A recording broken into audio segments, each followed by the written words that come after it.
The conflict between Russia and Ukraine continues to escalate with significant developments on both sides. Stay tuned for the latest updates. Ukrainian drone strikes are intensifying, targeting critical infrastructure in Russia. On July 13th, a drone struck an oil depot near Tsimlyansk, Rostov Oblast. Footage showed two security guards failing to respond to the attack, sparking criticism. Russian officials are now advocating for the formation of specialized units to protect such infrastructure. Former Roscosmos head Dmitry Rogozin suggested forming volunteer units to guard these facilities. The ongoing strikes have fueled dissatisfaction among Russian mill bloggers regarding the government's defense measures.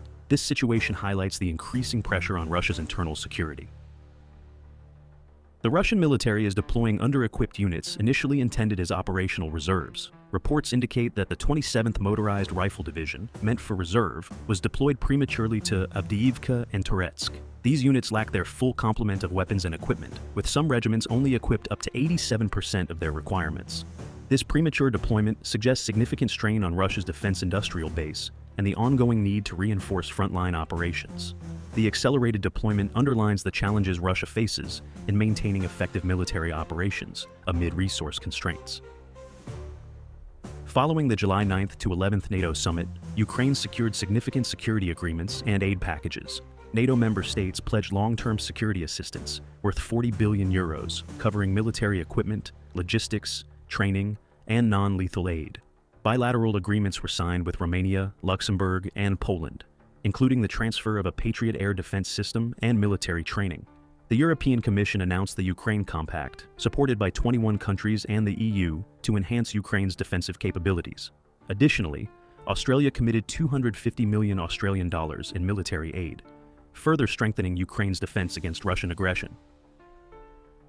Ukrainian forces are making localized counterattacks north and northeast of Kharkiv city. They recently regained positions in Vovchansk and repelled Russian forces from Sotnitsky Kozachok. Despite Russian reinforcements from the 155th Naval Infantry Brigade and the 18th Motorized Rifle Division, Ukrainian defenses remain strong.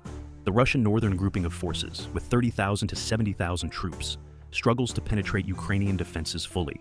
The intensity of the conflict continues to escalate, with both sides facing significant challenges in maintaining control over strategic positions.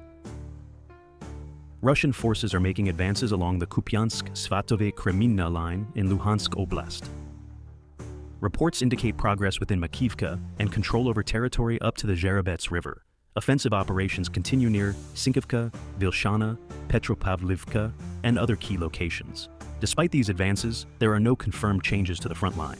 The strategic significance of these movements underscores the ongoing struggle for control in eastern Ukraine, with both Russian and Ukrainian forces vying for advantageous positions amid intense combat operations.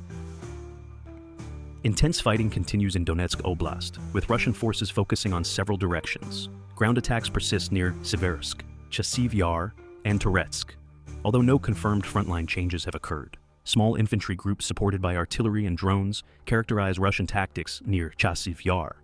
The Russian Ministry of Defense claims the seizure of Urozhaina amid ongoing positional engagements near Velika Novosilka.